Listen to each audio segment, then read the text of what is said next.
Hello, everybody, and welcome to the How to Ace Your Chicago Booth interview episode. I believe this is episode number 5 that out of 15 that Gmat Club is hosting on interviews. So I'm very excited to be here today talking about booth. We're going to go through 4 things you need to know to ace your booth interviews. I'm going to give you some specifics around booth as well as just some overall interview tips that you'll be able to take away from this episode and bring into other interviews as well. So very excited to get started here today. This is my first time using this platform for presenting, so bear with me if I get a little bit of a delay or have some technical difficulties. I believe you can just chat in the comment section. If you have questions there, then just go ahead and post them there.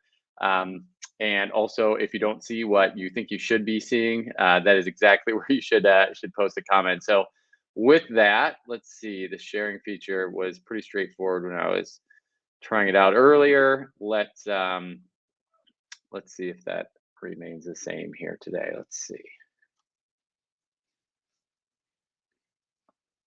All right. All right. So one chat. If you're not seeing our opening slide, which is how to ace your Chicago booth interview, I'm going to go ahead and get started here. I'm getting a few chats here. All right. So it looks like we're all set. All right. So how to ace your booth interview? Let me give a little bit of background as we kick off. I did go to booth.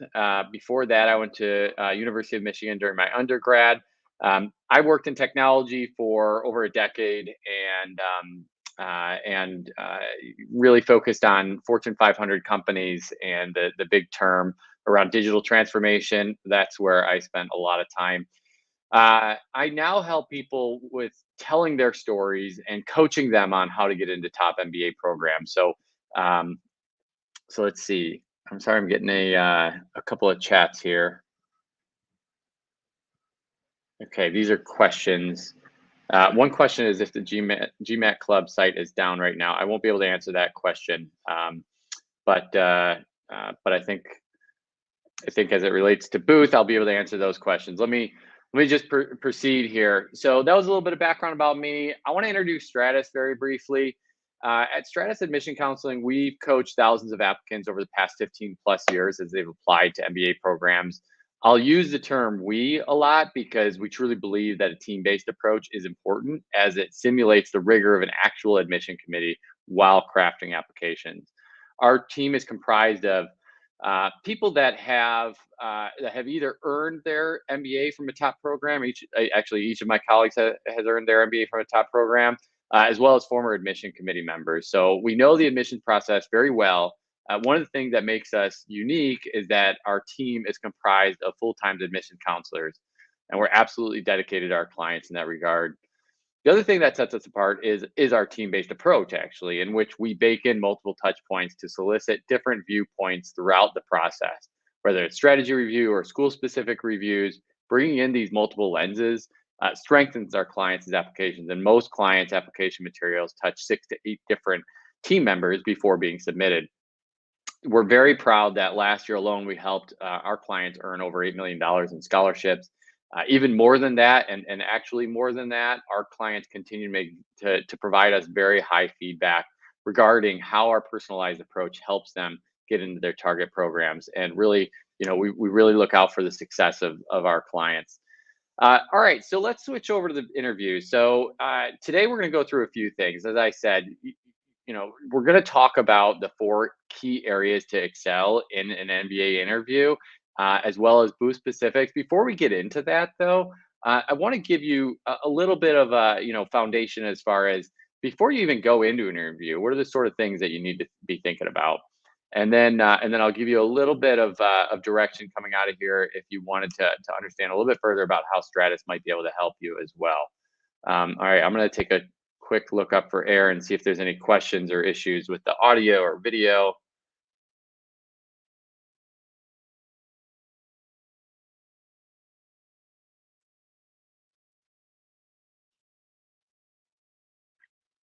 All right. So it looks like we're on track and you're able to see me because I don't see anybody saying they can't see um, the content. So before you go, just take a step back, and regardless of the kind of interview that you're going into, the school wants to know a few things, and so just consider, how am I going to help the school understand if I'm going to recruit successfully? So that's one of the big questions: is are you going to recruit successfully? Will you engage at the school? Will you give back to the school? And lastly, can you handle the rigor?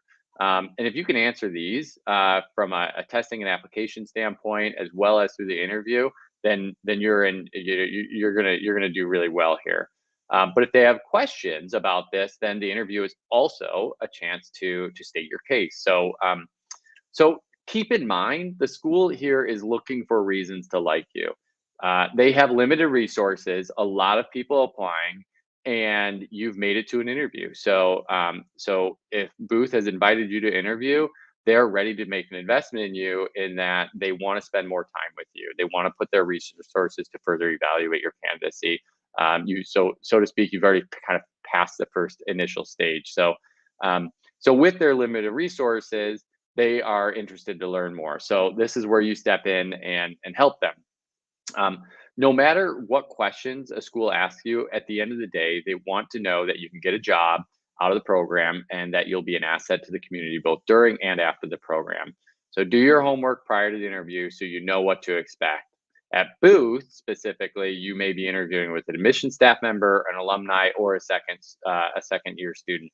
So consider that before going in.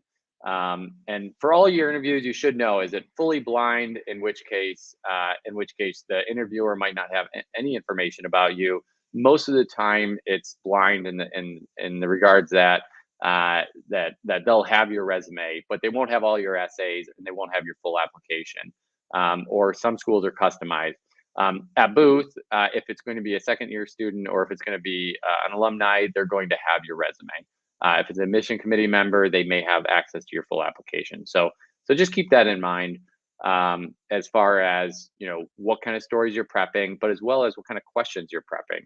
We're going to go through that in a little bit more depth. So those are the kind of key areas that you should be aware of before you go in. I'm going to go into a few more areas here to kind of structure and proceed through the interview successfully. First off, professional presence is important. An article actually posted in Forbes in 2018 cited research that you have 7 seconds to make an impression on someone. That is really good and could be potentially really bad news. I think it's great news because you have 7 seconds to just kind of bear in and put a smile on your face, make sure that your lighting's good on the video, and your first impression is just sunk into their minds immediately. So let's start and just kind of go through the list here. If you look like you're at the dentist's office or some sort of, unpleasant situation, then that is going to come through. Don't be uncomfortable.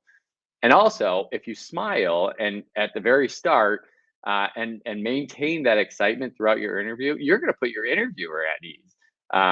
So just consider, like, hey, can I just put on a smile at any point? Definitely start out with a smile, without a doubt. But if you feel uncomfortable at any point throughout the interview, just smile, and it'll make everybody feel a little bit better. Lighting is important. So you don't want to have poor lighting where there's a big glare, they can't see your face, they can't even see your smile. You don't want to have shadows, that sort of thing. So just do a quick video check before you go on to the interview. The other thing is, during an interview, and if it's on video, they can actually see things like your clothes, and specifically wrinkles and hair that's out of place. So you can probably see it's been a little while since I did my hair this morning, and I kind of put my hand through it a few times. You can probably see that it's a little bit out of place. You can also see wrinkles.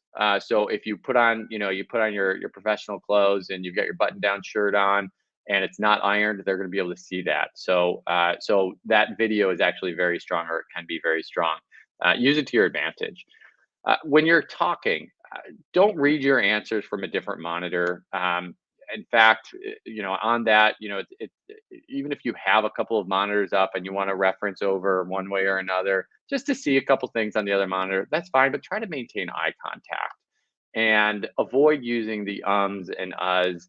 It's really hard to to maintain eye contact when you're on an actual screen and you're not in person. But there's a little green dot usually on most computers.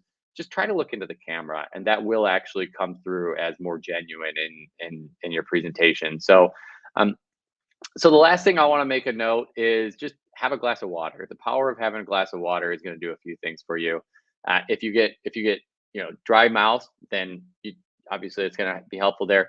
If you get a tough question and you actually want to think about it, all you do is just grab your cup of water, nod your head, and just say, "That's a really good question. Let me think about that for a second." And taking 3 seconds, take a sip of water, could buy you enough time to structure a good answer. Okay. And it's not going to disrupt the interview. So use that to your advantage as well.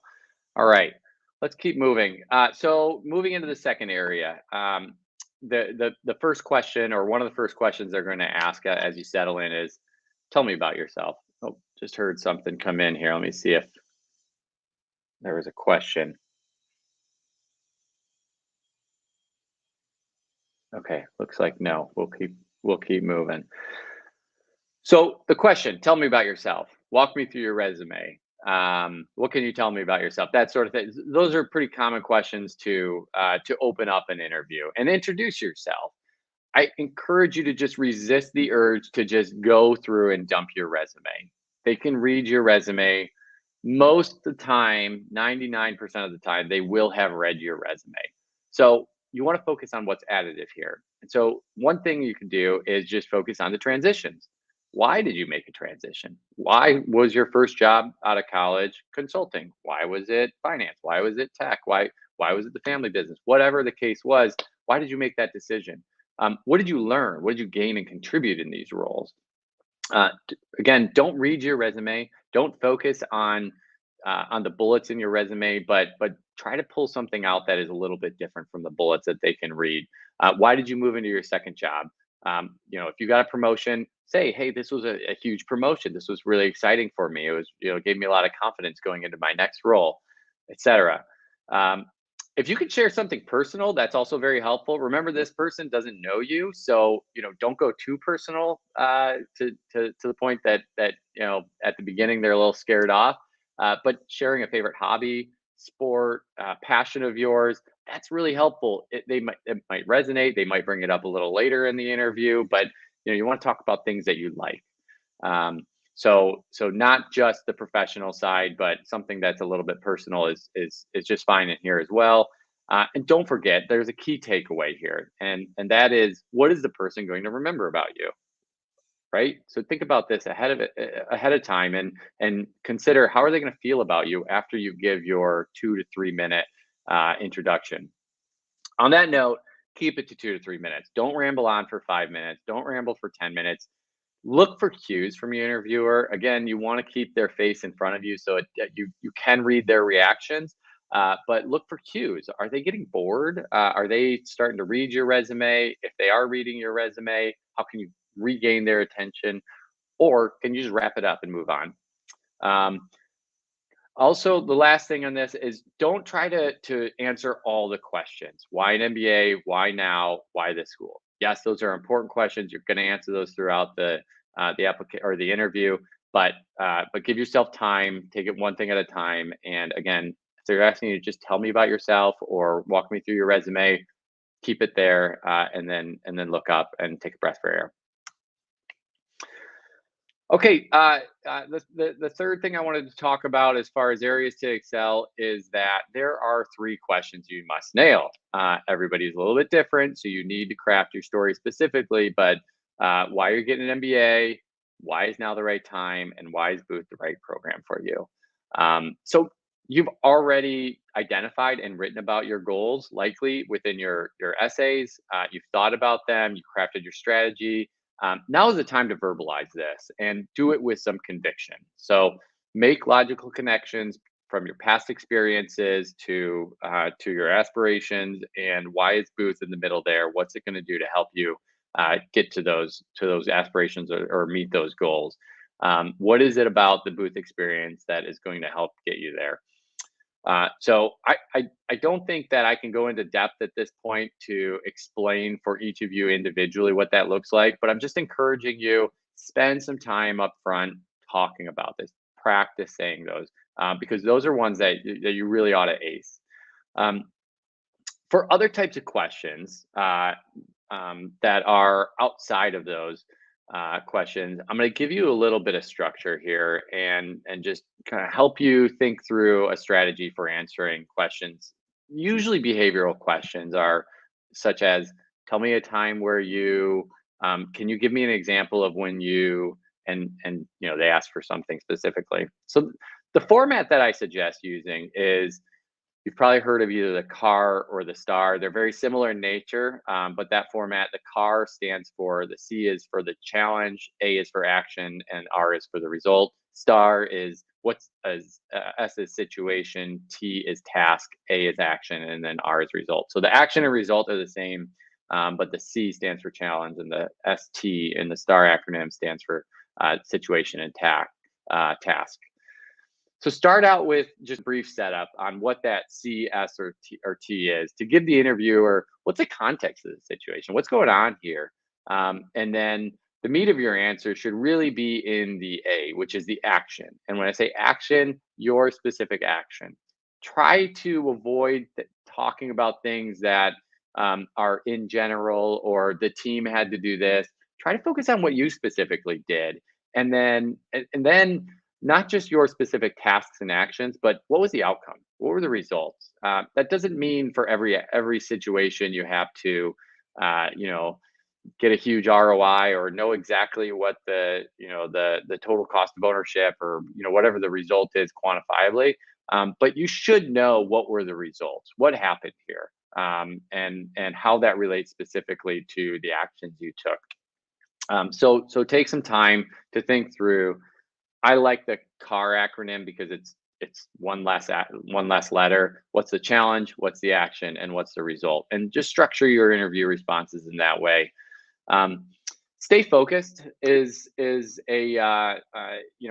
something that you're going to be talking. You're going to run off tangent. You're going to kind of go left and right and up and down in your responses, and you might find yourself talking about something that you're going to ask, wait, how did I get over here? Bring yourself back to center. Go back to the CAR or the STAR, whichever one you prefer, and think, okay, where was I at in my story? I'm going to pick it back up from here. So that's fine. You can get off topic a little bit, but try to stay focused. Negative about your boss. They're going to ask about learning experiences. They're going to in a team environment. When diversity maybe presented a challenge. So these sorts of situations, it could be easy to go negative and talk about a former boss that really handled things poorly. I encourage you to reframe that, and perhaps instead of saying it's a bad experience, it was a really positive learning experience that you're thankful for to have early in your career. And then, if at all possible, say not just about that learning experience, but where you applied that learning experience throughout the rest of your career, or another time, maybe it's a month later, maybe it's a year later. So let's go into the last area, which is finish strong. So you've already gone through, you've had a great presentation, you smiled, you developed some sort of a personal connection, you've talked through why an MBA, why now, you've structured all of your responses, and now it's time where the interview is just about over, and they say, do you have any questions for me? Most candidates actually overlook this preparation for this specific part of the interview. This is another chance for you to show that you have done your research and that you're generally excited about Booth, not just an MBA in general. These shouldn't be viewed as throwaway questions. Use them, actually. Use them to get answers to questions you can't find elsewhere. You should have done your homework. I'm sure you've all done your homework if you're going to interview at Booth. So what haven't you been able to find? What would you like further depth on? And when it comes down to making a final decision, they are going to kind of take these questions and understand your level of curiosity and passion for Booth. Don't find questions that are easily found on the web.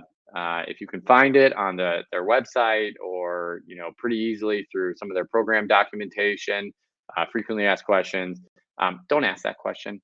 Um, think about making connections across different clubs, etc., and think on your feet.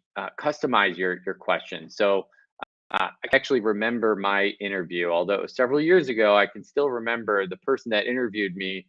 We created a very brief personal connection because of based on where that person lived was not far anyways, and I was familiar with it, but I didn't know it very well. When she talked about though what she was doing in her career, that actually spurred some interest. So it was great that she was able to give me an introduction of herself, a little bit of an introduction of herself as well. But because she did, and I was actually very interested in that career path, or at least what she was the area that she had pursued, I asked specific questions about how Booth has helped her in that career path, uh, in that regard. So consider that. Can you customize your question?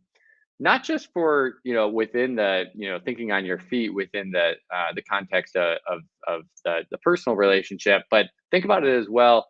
The question you ask an alum might be different from the question you ask a current student, which should also be different from the admission committee. So because you will know that before going into the interview, who is going to be interviewing you, you should spend some time thinking about, okay, if this is an admission committee member, what do I ask that person? If it's somebody that's a current student, you talk more about the current situation with um, how are they recovering from COVID? How's the culture impacted? How are team meetings functioning, that sort of thing. If it was somebody that graduated a few years ago, then you wouldn't necessarily ask them how are team meetings functioning during COVID, and how is the school recovering from the pandemic, but or navigating through the pandemic, I should say. But you might ask something more about how looking back from 3-4 years out of school, how is it that the looking back at the program, how has it influenced them? If they could go back and do it again, what kind of advice would they give themselves for making sure that the most impact is actually realized through the actual program? So, just consider to ways to customize, and then be positive again. Yes, I've said smile. I said be positive a couple times. Take that to heart, please, because you don't want to ask, what is bad about this school? What's negative? Don't call attention to things that perhaps aren't as positive.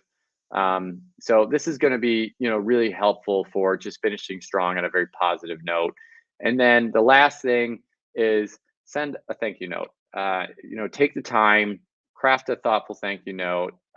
That's not your last opportunity to reiterate your interest in or I should say it is your final opportunity to reiterate your interest in the school. It's not the opportunity to introduce a new topic, correct maybe a mistake you made in the interview, but just a very brief, thoughtful follow-up note, thanking them for their time, and demonstrating that you really care is an important ending.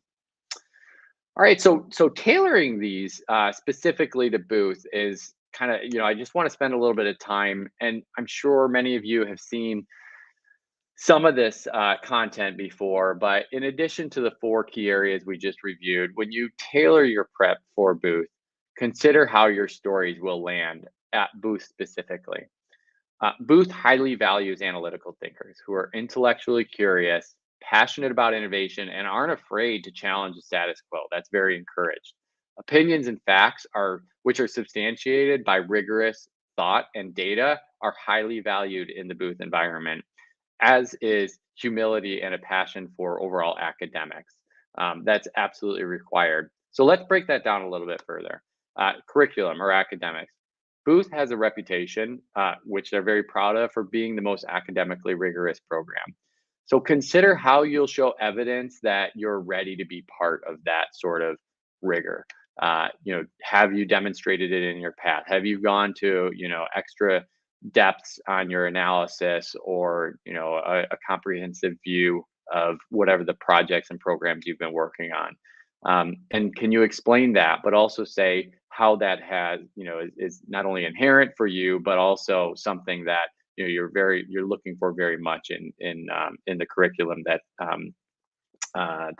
you study in business school. Think about the community. Leadership, teamwork, and interpersonal skills are critical in Boost environment, and that seems to make logical sense, right? If you think about the mantra, which is challenge everything, this requires a few things. One is you have to have that history, or that analytical mindset and a desire to know how to evaluate evidence and think strategically. But when you're challenging everything, that doesn't mean it has to be a personally challenging environment. In order to create, an environment that is collaborative, you have to have people that know how to work together. They know how to work as a team, and can be good collaborators and leaders, and create strong relationships. So demonstrate your commitment and your ability to function in a team environment, and be a strong contributor to a team, whether it's through a teammate or a leader or a mentor. But your empathy is important here. Um, but also for community, consider your past experiences and your future aspirations around community and how that can come out, and demonstrate your commitment, right? Have you spent a lot of time, with your extracurricular activities outside of work, committing to something within your community? Is that something that you did during university or during college as well?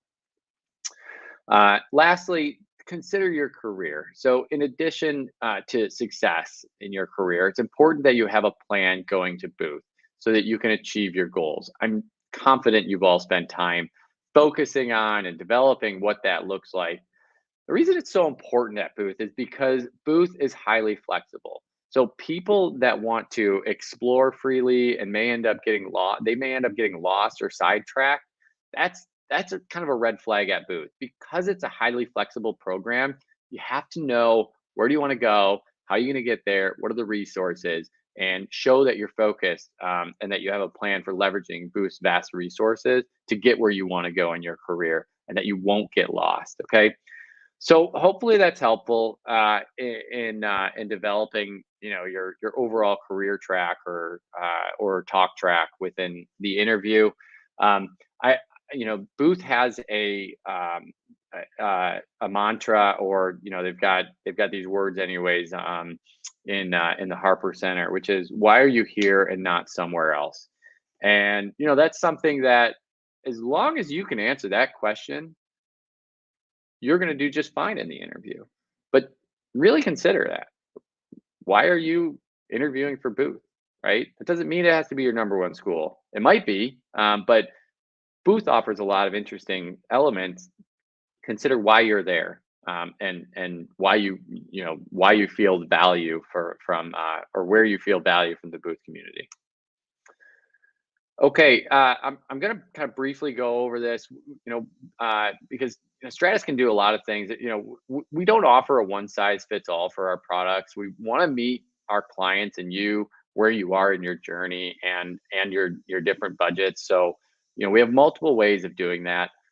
I think these services are all pretty straightforward on their purpose based on their name. So I'm not going to go through in depth what they're intended for. You can find these on our website.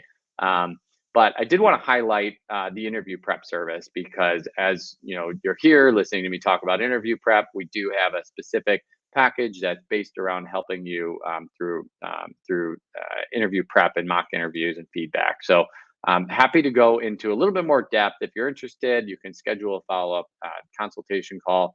Again, that's easily done on our website. So I think this is my very last slide. I just wanted to point out a couple of resources. One, I mentioned a couple times that you can schedule a free consultation. I've got a link here for you to do that. There's also an email if you're interested in just getting a little bit of feedback, or direction. Feel free to send the email to info@stratusadmissions.com, or just schedule a free consultation. You can do that with me, or you can schedule that free consultation with one of my teammates as well. You just select the person that you feel is the best fit for you. Just select that when you schedule the free consultation. So that's stratusadmissionscounseling.com/consult. Pretty straightforward. Okay. Now I see there's a number of comments here. I'm going to read through those and answer them. If you have questions, add them into the comments box. Let's see.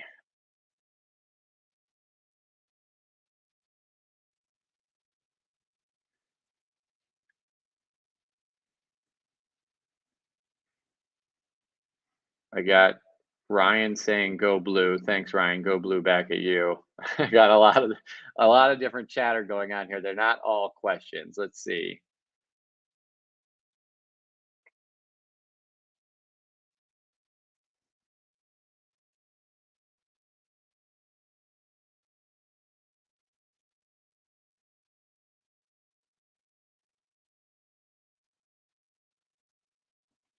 Here's a question. Would wearing a suit and tie come across as way too formal for a video interview? No, you know what? I think that's just fine. Especially if you wear a suit and tie for work right now, then that makes complete sense. But you know, the worst thing you could do is or the worst thing that's going to come out of that is they say you were overdressed, right? It's better to be overdressed than underdressed. So yeah, I would encourage a suit and tie if you feel like that's the best fit for you. Remember, they're not going to see, your shoes, so they only have kind of from the shoulders, or I guess like kind of the mid chest up to view, what you're wearing. So make sure that is professional, right? It sounds like kind of obvious advice. Just make sure you're professional. Suit and tie definitely looks professional. So yeah, to answer your question, you are totally welcome to wear a suit and tie. It is not too formal for a video interview. Um, Question was, can I get into Chicago booth with average academics? Yeah, I think I would encourage you to, i- if you're if you if you haven't applied, then I would encourage you to just look more strategically at the overall booth, program. And yes, it is academically rigorous. It is an M7 program. It is very competitive to get into. But they have their average GMAT score. They have their average GPA listed. I think their 80% range is all listed on their website as well. That's all pretty easily found. And they admit people of all sorts of backgrounds. So I would encourage you to just, if you have lower academics, there's ways to shore that up, which will be helpful for your overall application. But I wouldn't let that stop you from applying there. And if you're interested in scheduling a free consultation, I can look at your profile a little bit more depth. Let's see. I'm not sure if all these questions are for interviews, but I'm going to answer them as if they are. So one of the questions is, I have 3-year gap due to health issues. Will that be an issue? You just have to be able to explain any of your career gaps. So no, I don't think that's an issue. Just make sure you have enough actual professional experience that you can talk through it. I'm going to assume again that you're already invited to interview if you're on this webinar. So, assuming that's the case, then address it. I would address it directly with your interviewer, especially during the introduction. And they might ask a couple more clarifying questions, but you just have to address it directly. That doesn't mean anything outside of health as well. You don't have to make excuses for reasons that you might have a gap, um, but address it directly, especially if it's more than a couple months. Um, all right. Question was, can I show my family business as work experience? Absolutely, you can share your family business as work experience. There's a lot of people that apply to Booth and other programs as well that have family business backgrounds and aspirations. So absolutely, any actual professional work in the family business is absolutely something you should share. Let's see. Question was, is the video interview one-on-one? Yes, I've never heard of it not being one-on-one, but I would say just be aware uh, of any sort of preparation, emails or communications, only because usually if it's on campus, you would walk in and you're evaluated on everything, right? How you greet the person that seats you, how you check in, are you interacting with other candidates that are interviewing in the waiting room? Since this is all over video, or it's generally going to be over video, they might add in another level of how can we evaluate this person's, ability to converse and talk with multiple people. So I would just be ready for it. I wouldn't expect though that you're going to have more than one person in the interview. But there have been some surprises throughout, last year and this year in terms of schools getting creative on kind of trying to mimic the overall interview and taking advantage of the fact that, hey, this is over video. We now have new capabilities. So I'd be ready for that sort of thing, but not really go in expecting that.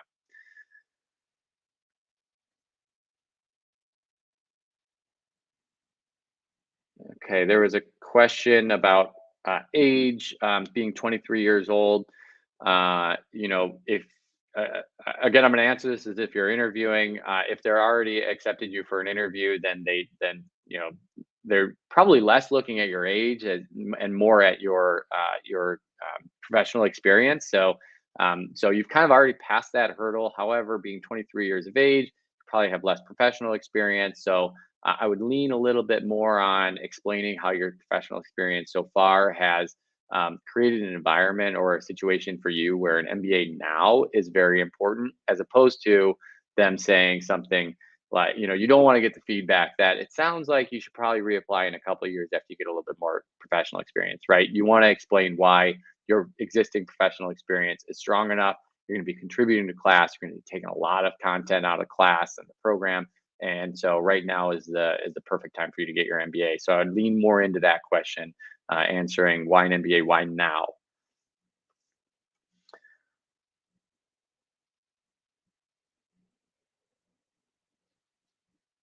Okay, there was a question about what kind of MBA programs Booth offers. There's a full-time program, traditional 2-year program. They have multiple campuses in Chicago, London, Hong Kong. I don't think I'm leaving any out right now. Um, but then they also have so they have the evening weekend program, which has the same professors as the full time program, and then they also have executive MBA programs. So you can look across campuses, you can look across flexibility of the type of program. Hopefully that answers your question. Let's see. Let's see.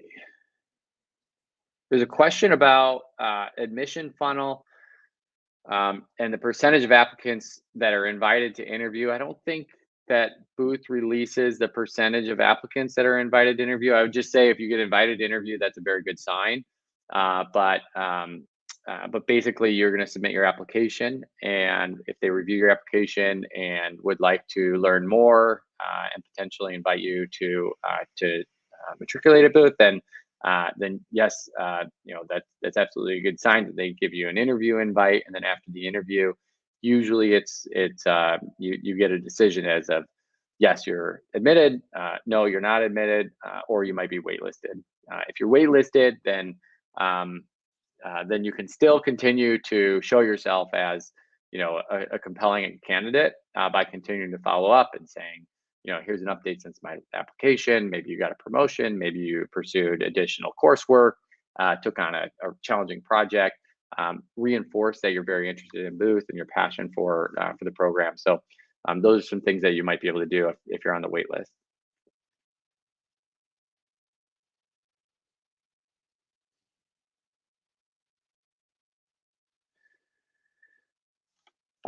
Question, is an MBA, is it, worth going for an MBA abroad? MBA abroads are very expensive. Yeah, there could be, potential that's it's expensive. I don't know. Oh, let's see. This was in, okay, thanks for the follow up for this one.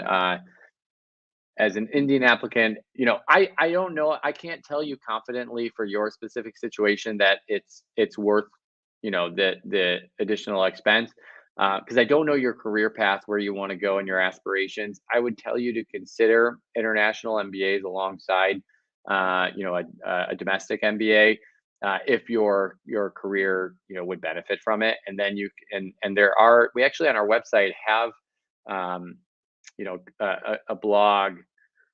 I think it was written actually for Indian applicants in, specifically as they're considering the ROI of an MBA abroad. So if you just go to our website, go to the blog, and type in ROI on MBA, you'll probably see a little bit more insight and a formula pulled up there.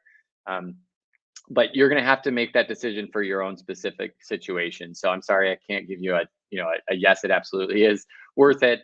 It is absolutely worth it for some people, but for other people, based on their career path, their experience, it's probably not worth it. So that's an individual decision. Do MBA programs consider all GMAT scores or the latest ones in admission? I think you should submit as many GMAT scores as makes sense.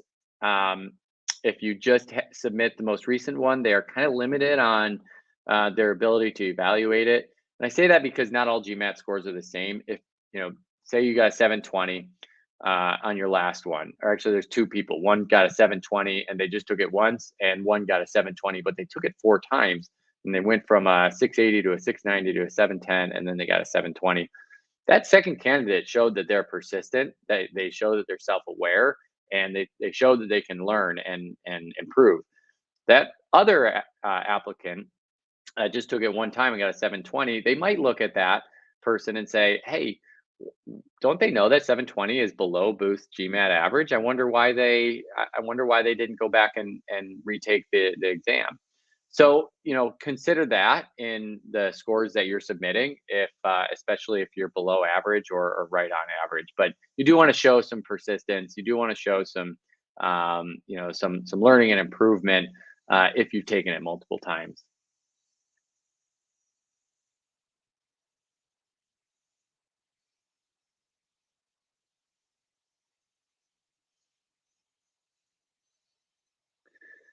Okay, good question here. If I'm, waiting for other schools, or if I receive an offer but I'm waiting for other schools to reply, is there usually a time frame to respond? Yeah, Booth will give you a time frame to respond.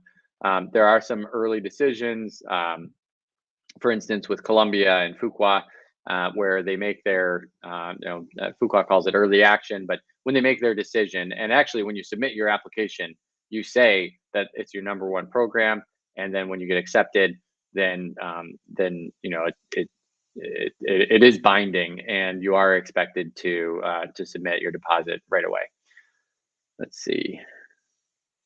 Oh, good. So it looks like the questions are now being posted here. I'll repeat them so that the team can post them. Booth is binding once you submit your deposit. You can always make that change if you need to, but if you're waiting for other offers and you've submitted all in the same application round, so if they're all in round one, you've gone through the interviews. Generally, you're going to get most of your responses at roughly the same time, and you'll have plenty of time to make that decision and make it binding. But they will tell you specifically how long your admittance is available for.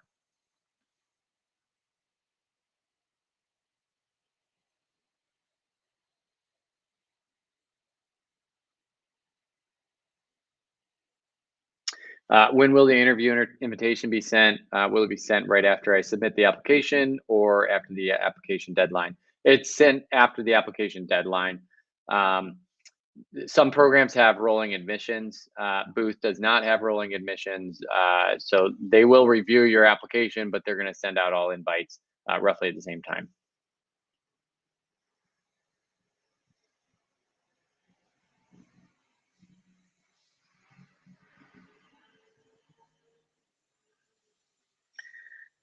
If I've been selected for the interview based on my scores, resume, academics, does that mean that my admit will now be decided only based on my interview, how my interview goes, or are there other parameters still considered? They still consider all the other parameters. It's good news that you got an invite because they've reviewed a lot of your application materials. They do want to, they will do a holistic review, but it's not solely dependent upon your interview. They'll take that into consideration with your overall application.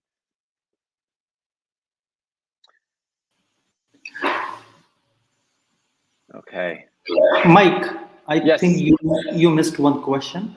I am displaying it on the screen. Just hold on. This one. Can you check if whether you answered it?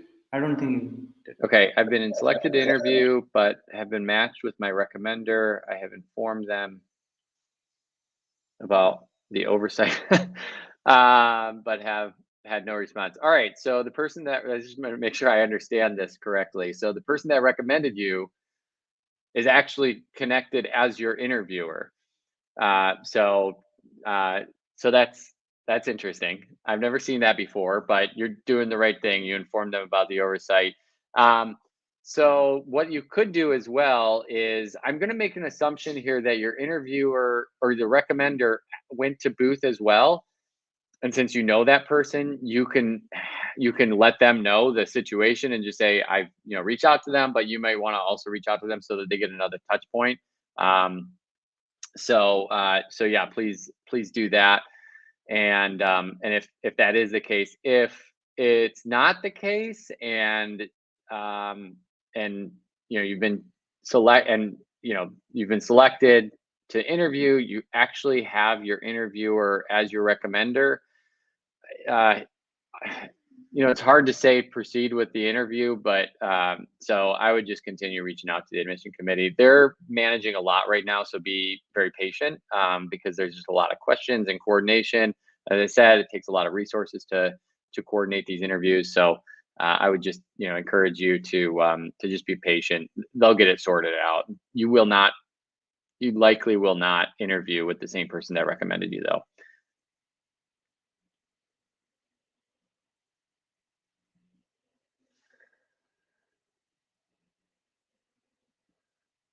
Okay. Is it true that non-IITIANS and people with average academics don't get admission in colleges like Chicago Booth / Wharton? No, I wouldn't say. I'd say that's that wouldn't be a true statement. Booth and Wharton and all top programs are going to do a pretty complete evaluation of your academics, as well as your professional experience, your commitment to community or extracurriculars. So we've had a lot of people that we've worked with that get into top programs, and perhaps they didn't have the best of academic background. You can do a lot of things to kind of shore that up as well throughout your application and demonstrate that. For instance, if you had poor academics in undergrad, you can show and write an optional essay to make the statement and demonstrate that you're not the same student that you were in college. You're actually a student that is much more focused on the academics, and you've demonstrated it through ABC, which might be a transcript course. It might be very academic professional experience. So no, I wouldn't say that poor undergrad academics is going to keep you out of Booth or Wharton or any of the other programs.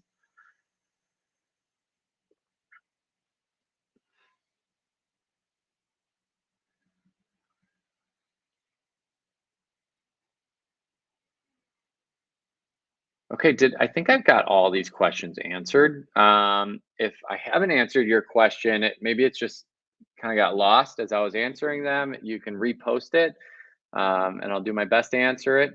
We'll give it another minute here.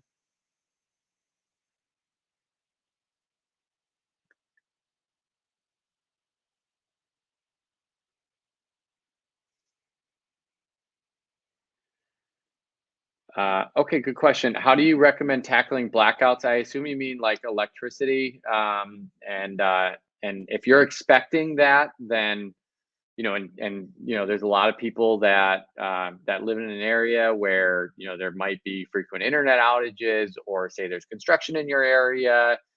You've dealt with recent blackouts.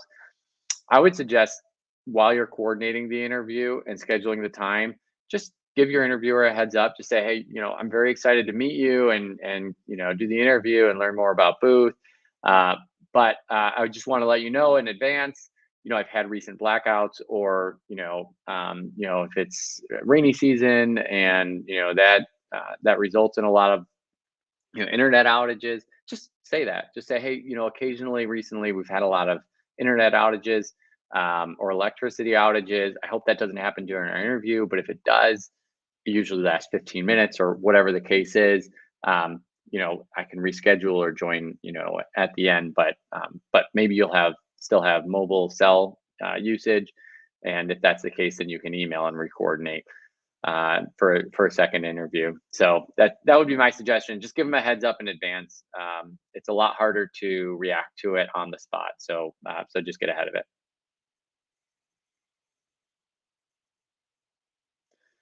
All right. Well, this has been a lot of fun. I don't see any more questions coming in. So I don't know if do I have to pass this over, or end it myself. I assume somebody's going to jump on here and help me finalize this. But I wish all of you the best of luck. Booth is a fantastic program. Just put your best foot forward, and I'm sure you all do great.